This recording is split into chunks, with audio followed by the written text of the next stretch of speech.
그러니까 어젠가요? 제가 지금 우리가 진행하고 있는 아침 공부를 좀 간단하게 정리해서 소개해 드렸는데요. 자, 지금 우리가 아침 독송 시간을 한동안 할애해가지고, 최근에 만든 책이죠. 불교 인문 이 사실, 열애는 이것을 깨닫고 실현하였다. 음, 네, 이 책의 활용도를 높이기 위해서 워낙 큰 책이라 책을 해체해서 홈페이지에 올리는, 그래서 공부가 필요한 사람이 정확하게 자기가 필요한 내용을 선택적으로 공부하고 인용하고 하실 수 있도록 하는 그 해체 작업을 진행하고 있습니다. 자, 우리가 어, 전통과 진정의 분기점, 심행은 상수를 넘어서 따까이 발견해서 불교의 분기점을 보았고요. 이어서 이틀 동안의 동의어보다 동질성 위의 차별성이라는 주제를 좀 자세히 알아보았습니다. 동질성 위의 차별성이라는 것이 뭐 제가 수업 보고를 하면서 제목을 불교의 깊이를 담아낸 이렇게 표현을 했거든요. 그 중요한 교리 용어들을 그냥 일방적으로 동의어, 뭐 심의식도 동의어, 뭐 이런 식의 접근을 했을 때는 불교의 그 삶의 심오함의 끝자락까지 가서 완전한 깨달음을 성취한 이 부처님 깨달음의 깊이를 드러낼 수 없다. 음, 그래서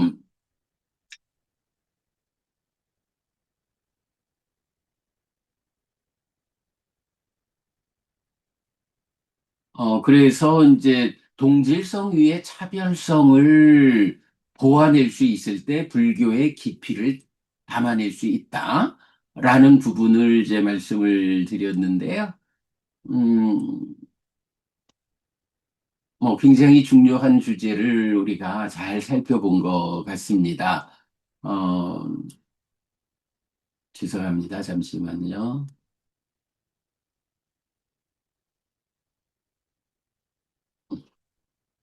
자, 이어서 이제 오늘은 책 60쪽입니다. 들어가는 글 이 전통과 진정 중에서 다섯 번째 주제, 부처님의 정의를 벗어나지 않음, 이렇게 됩니다. 음,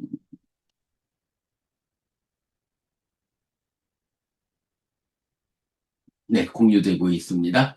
네, 뭐 오늘은 좀 서둘러 책을 읽어보도록 하겠습니다. 5. 부처님의 정의를 벗어나지 않음.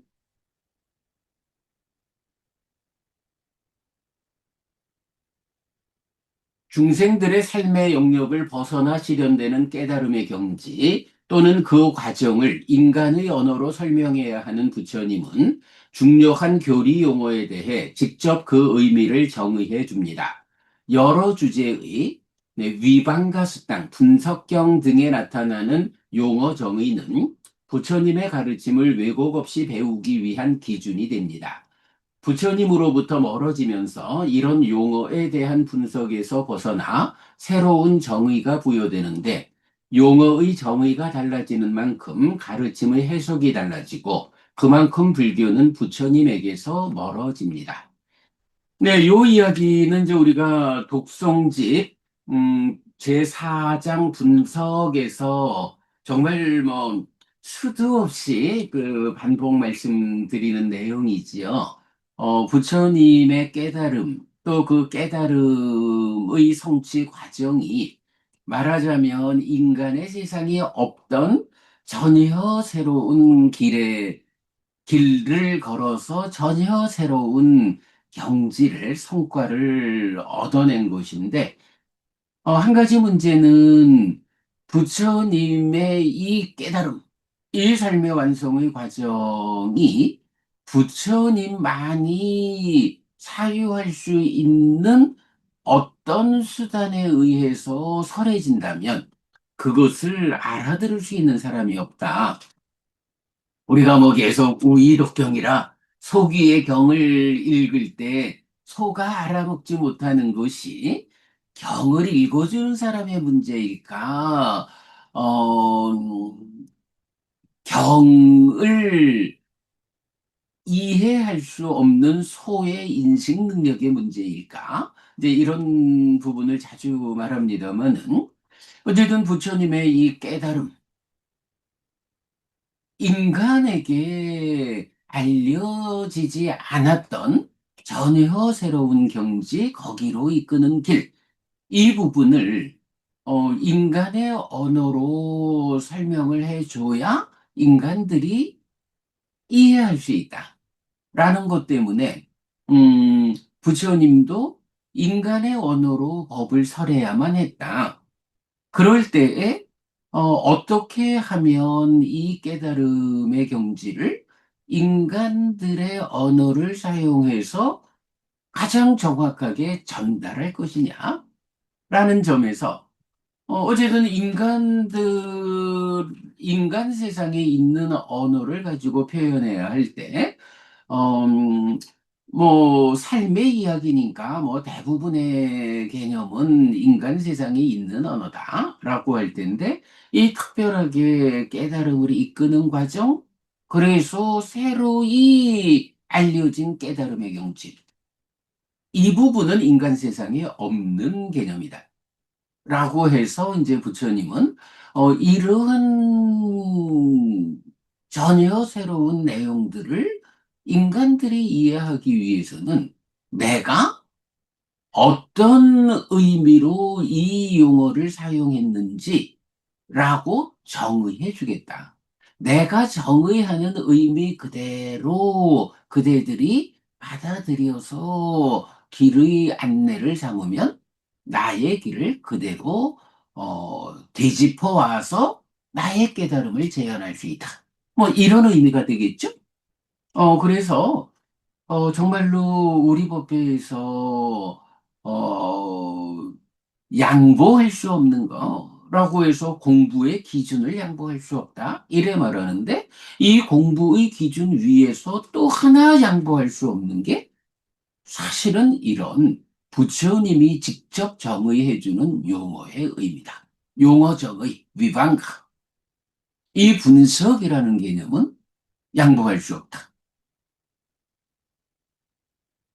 인간 세상에 없던 그 경지를 부처님이 정의해서 알려주고 있는데 그 정의가 달라지면 부처님이 이끄는 성취한 그 경지와는 다른 곳으로 이끌고 다른 경지가 설명이 된다. 네, 이런 부분이죠. 그래서 우리가 이렇게 그 공부의 기준, 전통과 진정의 분기점, 낙가의 발견에서 불교의 분기점, 그리고 동질성 위의 차별성이라고 하는 이 중요한 개념들의 연장에서 다섯 번째 주제, 부처님의 정의를 벗어나지 않음. 네, 이 부분을 설명하고 있죠. 자, 그래서 그 중에 이제 첫 번째 정의사항입니다. 일명색 나마루파. 대표적으로 명색, 나마루파의 정의 변화는 다양하게 전개되는데 그만큼 연기, 12연기의 해석이 부처님에게서 멀어집니다. 네, 그렇죠. 명색이 연기 중에 연기된 법 12가지 중에 네 번째 법이거든요. 그러니까 연기를 해석하는 데 있어서 연기된 법에 대한 부처님의 정의라는 부분이 어긋나 버리면 연기 자체가 부처님의 해석과는 달라진다. 삶에 대해서 부처님과 다른 눈으로 해석하는 거고, 부처님과 다른 눈으로 해석하는 삶에서 생겨나는 괴로움의 문제를 해결하자라고 하면 그 길이 달라진다. 삶에 대한 해석이 달라지고 고멸의 길이 달라진다라고 하면 이걸로는 삶을 정확히 볼 수 없고 고멸을 실현할 수 없다, 깨달을 수 없다. 온전하게 삶의 향상으로 이끌리지 않는다. 엄격하게 말하면 불교 아니다. 이렇게까지도 말해야 하는 문제가 생겨나죠.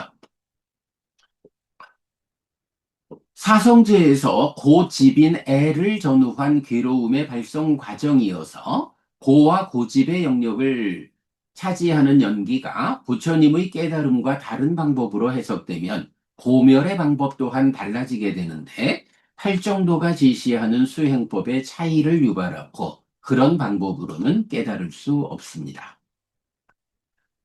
명색에 대한 정의의 변화에 대해서는 제5부 제2장 6 명색의 확장된 정의의 문제에서 자세히 설명하였습니다. 한편 부처님의 정의는 단지 용어에만 국한되지는 않습니다. 여기서는 연기의 의미 변화가 미치는 영향과 보편적 깨달음의 길인 해해탈자에 대한 오해를 이어서 소개하였습니다. 네. 그래서 이제 명색에 이어지는 두 번째 용어 정의는 연기와 연기의 정형 구문이 되겠습니다.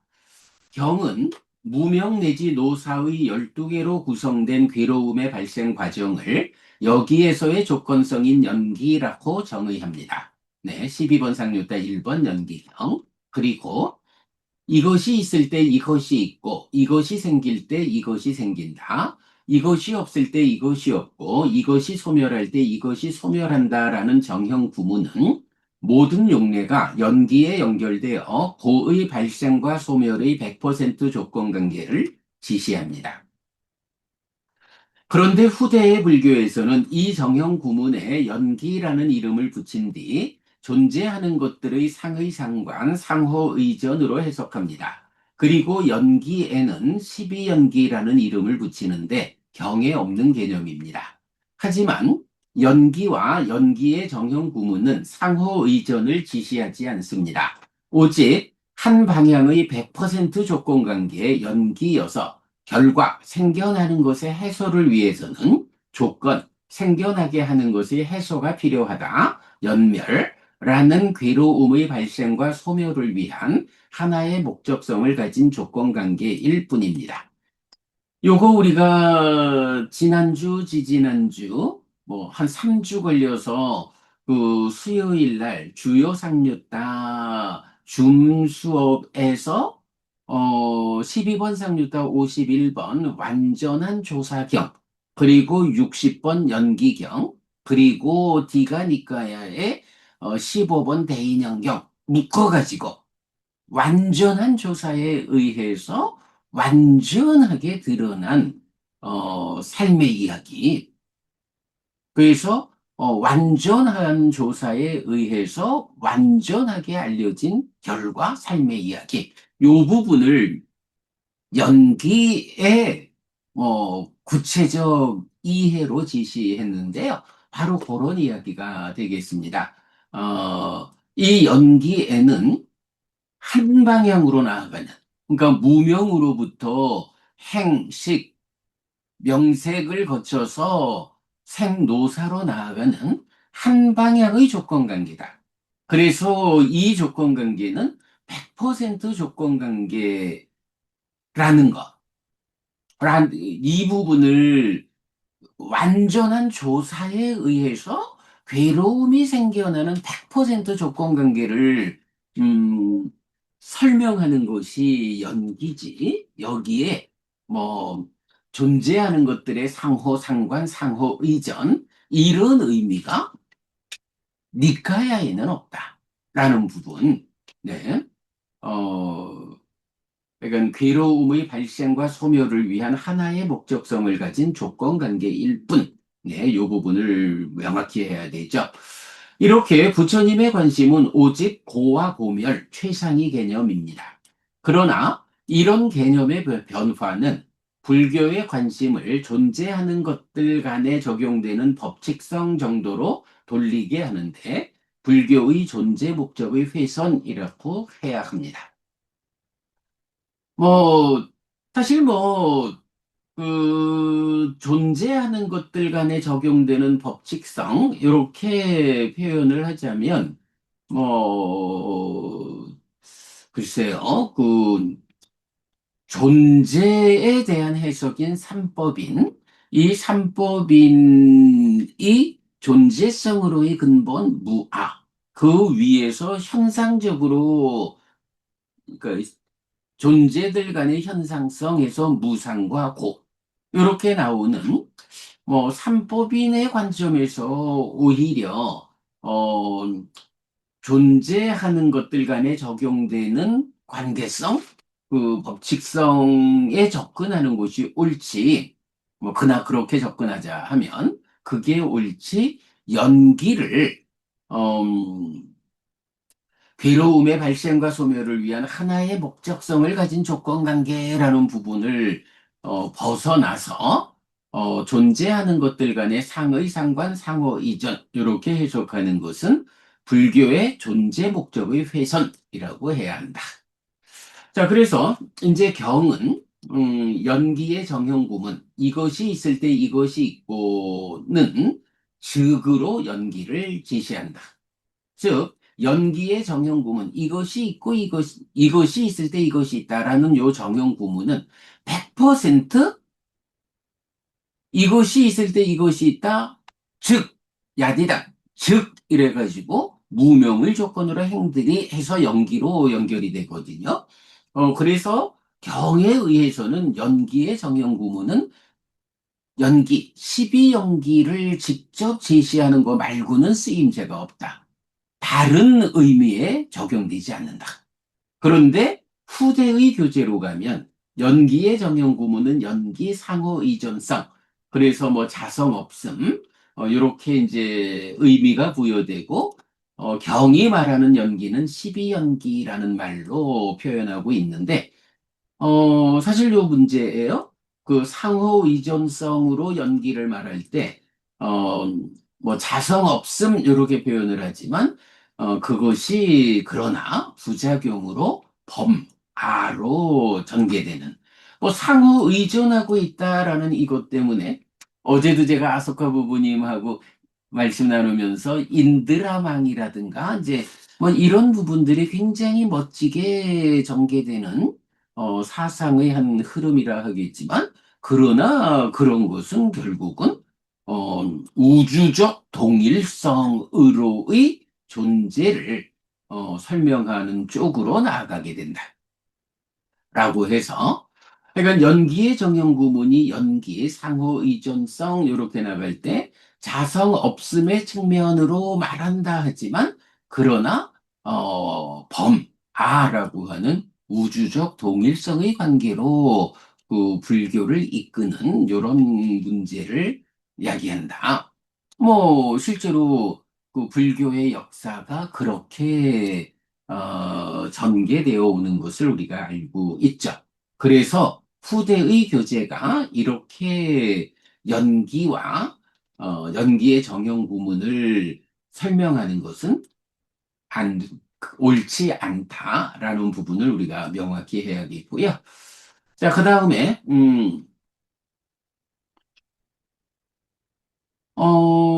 이렇게 그 연기에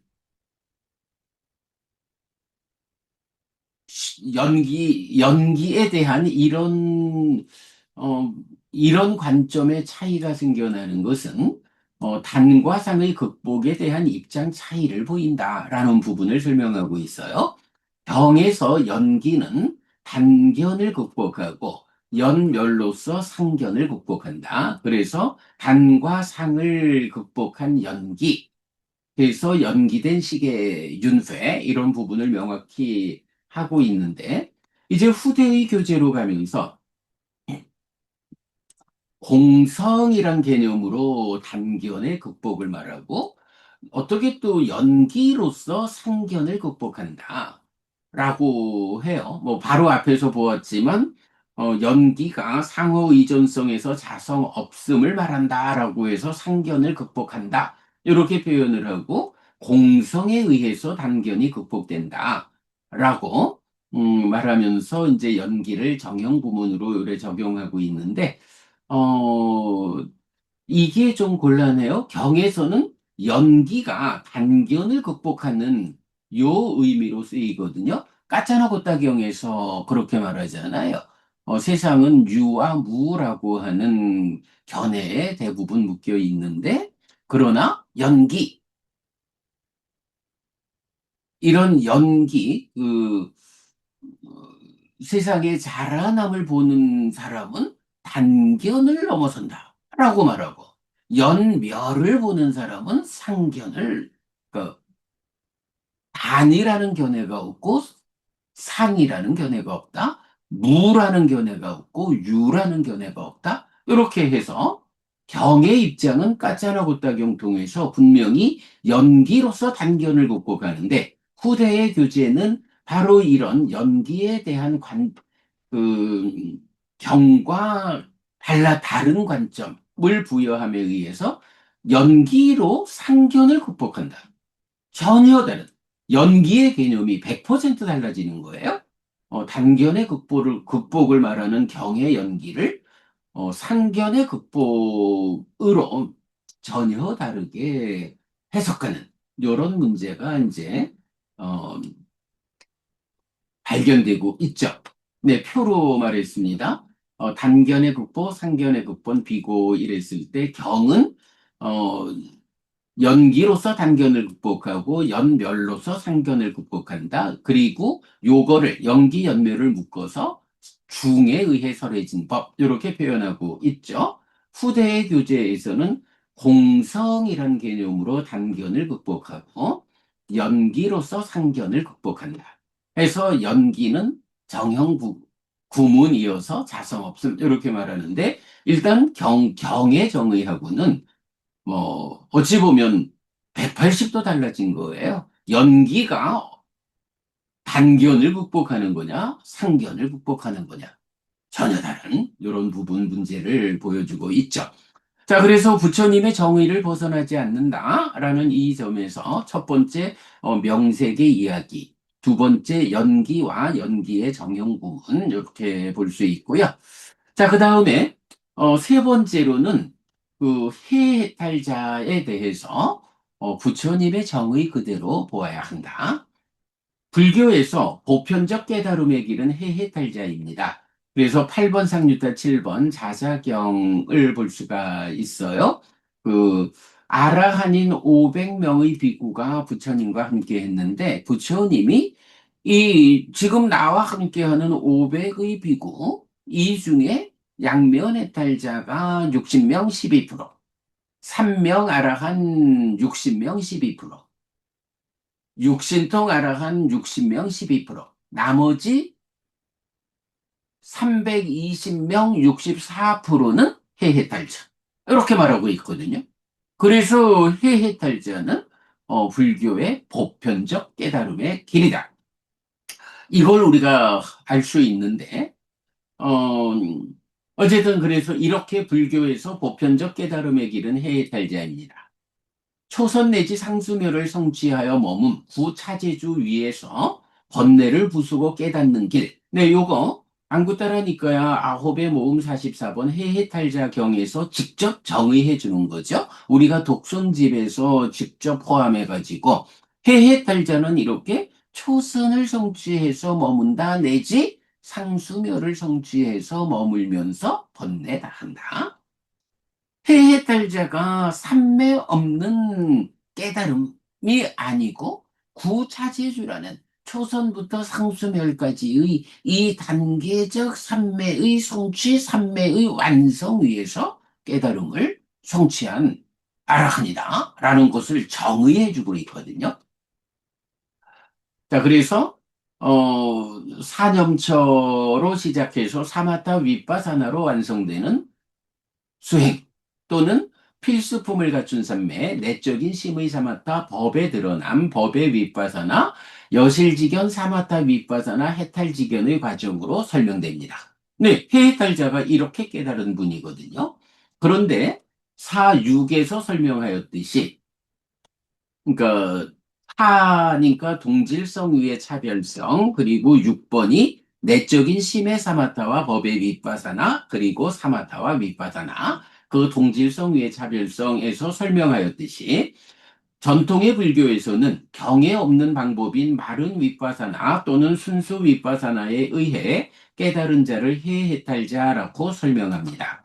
말하자면 불교에서 보편적 깨달음을 부처님 깨달음에 미치지 못하는 낮은 성취로 대체한 것인데 지금 우리 곁에서 아라한을 만날 수 없게 한 주된 이유라고 할 수 있을 것입니다. 해해탈자의 개념은 어려워서 외도들은 잘 이해하지 못했습니다. 경에서도 이런 상황을 묘사하고 있는데 12번 상류타 70번 수시마경과 마지막 니까야 80 외카나사경입니다. 네, 요거 주제의 확장 78 해해탈자 빠냐 위무따에 대한 비난에서 잘 설명하고 있는데요. 니까야 KR에서 해해탈자 비난 요거 검색을 위해서 이거 띄어쓰기 없이 해해탈자 비난 6자를 붙여서 검색하면 요 78번 주제의 확장 바로 나타납니다. 자, 박스 쳤습니다.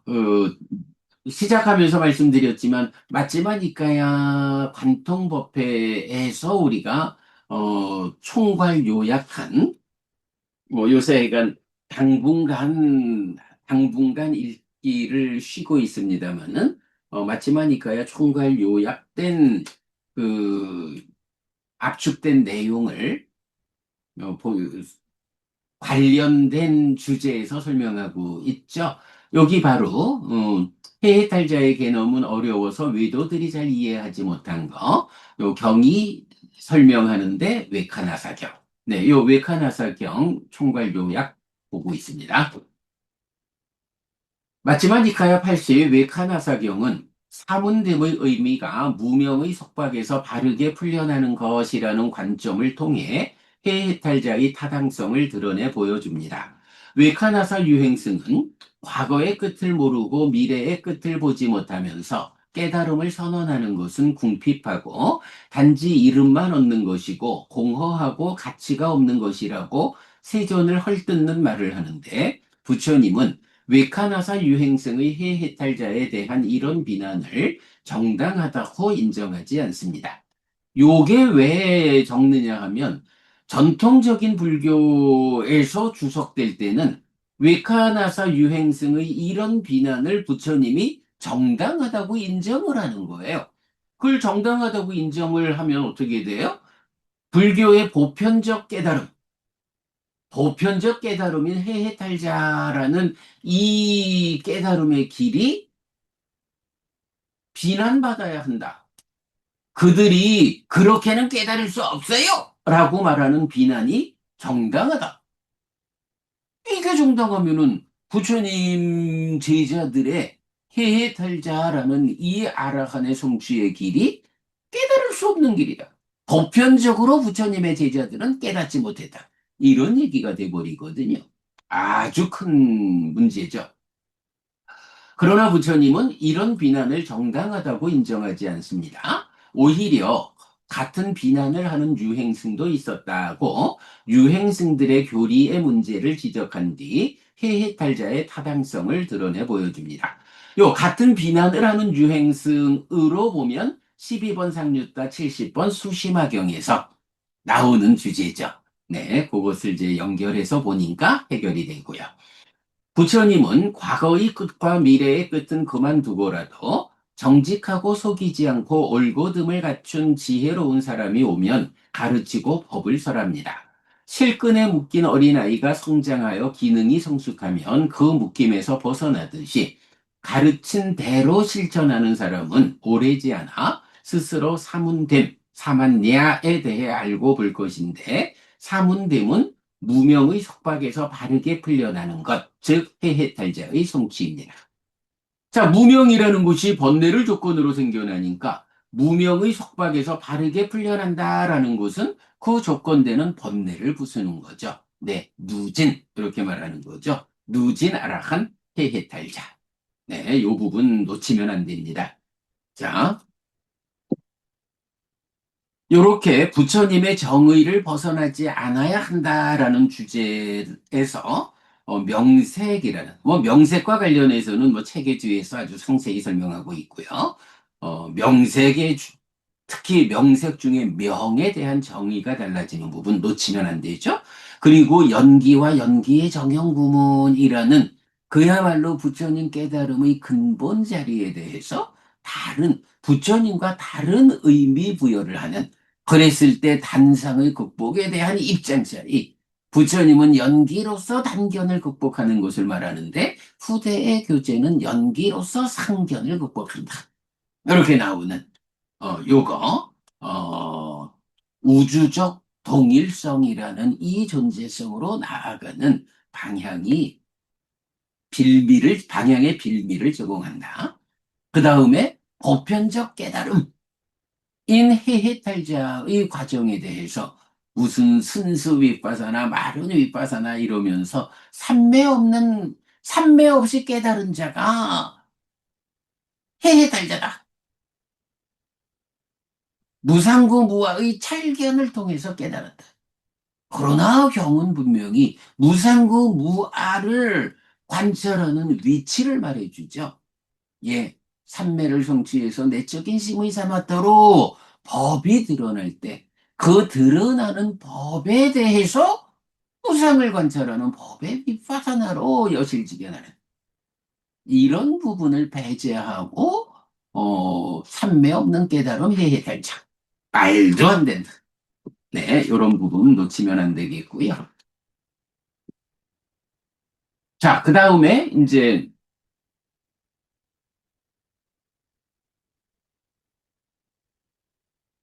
이어지는 여섯 번째 주제는 한역의 문제입니다. 한역의 문제는 그대로 쭉 좀 교재를 읽어드리면서 오늘 아침 공부를 마치도록 하겠습니다. 6번 한역의 문제. 빨리 경전이 한역을 거쳐서 우리에게 닿는 과정에서 원전이 확인되지 못하는 데에 따르는 한역의 문제는 교리의 해석에서 정확성을 잃게 할 수 있습니다. 한역에 대해 원전의 관점을 적용해 되돌렸습니다. 1. 탐진치와 망진치. 탐으로 한역된 빠을리 단어는 두 개가 있는데 라가와 로바입니다. 그런데 라가와 로바는 동의어가 아닙니다. 서로 다른 두 개의 단어를 중국에서 탐이라는 같은 단어로 번역한 것인데 이때부터 탐은 원전으로 환원되지 못하게 되었습니다. 영역에서는 라가는 excitement, 패션 등으로 로바는 covetousness, 그리드 등으로 구분하여 번역하고 있습니다. 라가는 즐거운 느낌, 락수에 대해 좋은 것이라는 왜곡된 알미인데 식과 함께 심을 구성하는 요소이고 로바는 구성 요소인 라가의 영향으로 즐거운 느낌을 바라는 심의 성질입니다. 라가와 로카를 모두 탐으로 번역한 것은 이 둘의 차이를 보완하지 못했기 때문이라고 해야 할 것인데 근본경전연구회는 그 차이를 고려하여 라가는 탐으로 번역어를 유지하고 로바는 바람이라는 새로운 번역어를 부여하였습니다. 네, 이 부분 우리 이미 여러 해 되었죠? 그 탐진치 맛보기 수업 1, 2, 3 통해 가지고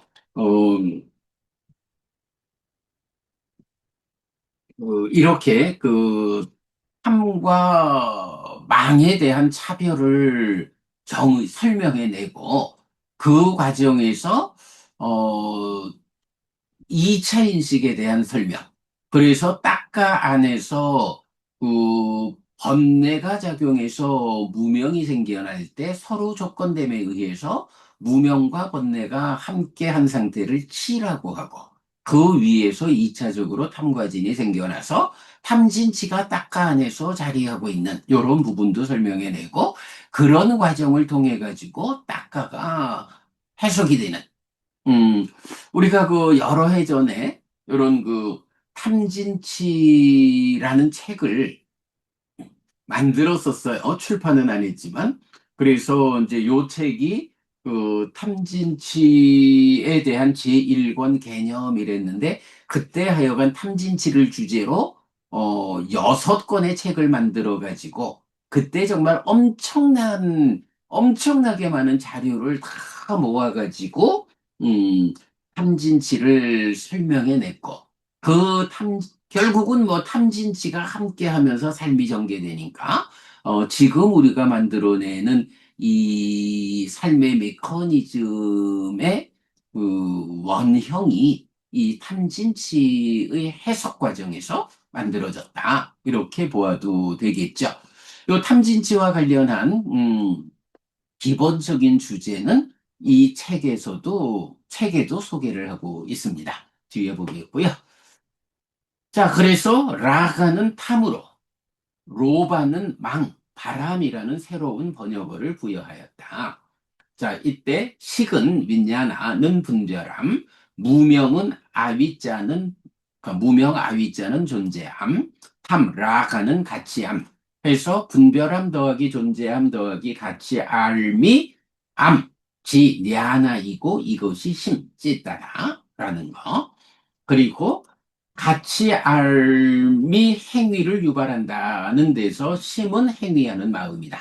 그래서 심의 성질은 바라는 성질 망이고 여기에서 소망이 생겨나서 가래가 구성되는 이런 부분. 그러니까 라가와 로바를 구분해내지 못하면 지금 우리가 말하는 인식론적 인격론으로의 불교 그리고 어, 인식론과 존재론과 가치론이 융합된 삶에 대한 완전한 해석으로의 불교, 이런 부분으로 접근할 수 없죠. 네, 탐과 로바, 망을 구분해내는 거. 이거는 뭐 정말로 놓치면 안 된다. 음, 네, 아무튼 우리가 잘 아는 이야기죠. 이건 탐과 망에 대한, 어, 구분된 이해가 딱가 안에서, 그 공부의 근본 자리를 지정해주고 있다라는 거고요. 에고, 뭐 하다 보니까 이 어떻게 생각보다 시간이 많이 갔네요. 저는, 음, 요거를 65쪽까지를, 한역의 문제까지를 다 좀 읽어보려 했는데, 시간이 안 되겠습니다. 오늘 그냥 여기까지만 하고요. 어, 시간이 47분이 된 거로, 오늘 포살 의식 진행하도록 하겠습니다.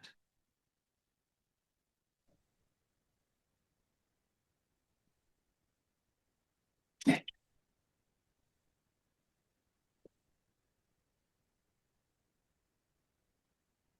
아유, 오늘 진도를 좀 많이 나가려고 그랬는데, 어떻게 전혀 진도를 못 나갔습니다.